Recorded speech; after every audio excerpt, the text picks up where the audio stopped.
Archives, the Billy Graham Classics. Is it possible that man with his fallen human nature can bring about peace in our world? Winston Churchill said no. Winston Churchill said that our morals are lagging far behind our technological advance. Just think what's happened in 100 years. 100 years ago, we didn't even have radio, and certainly no television. And we barely had a few automobiles. And no one had seen any, at least in the part of the world I lived in. We didn't have airplanes. The first airplane flew in this century, 1903 at Kitty Hawk, North Carolina, and it just flew a few yards. And all of this has happened so quickly, and our human nature has not changed. We're still human beings capable of any kind of crime, and we're capable of war.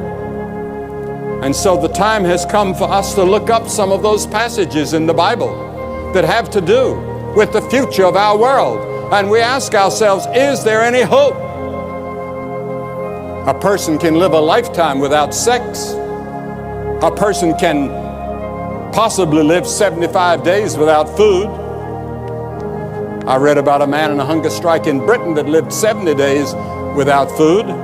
And it's possible to live about 10 days without water. It's possible to live maybe 6 minutes without air or oxygen. But it's almost impossible, we're told, by sociologists and psychologists and psychiatrists and clergy to live without hope. And one of the great needs in our world today is hope. And many young people have lost hope, and that's why many of them are rebelling and turning to drugs and turning to other things. They see no hope as they look into the future.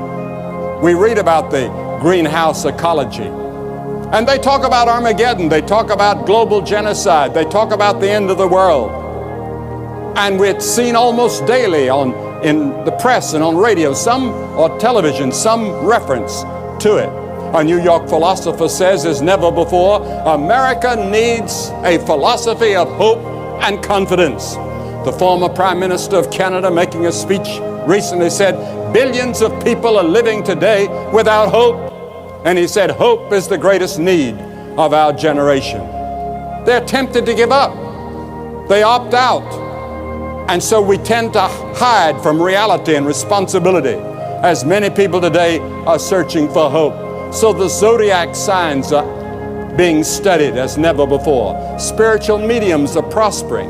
Computers are being used on a massive scale to predict the future. We hear a lot about astrology.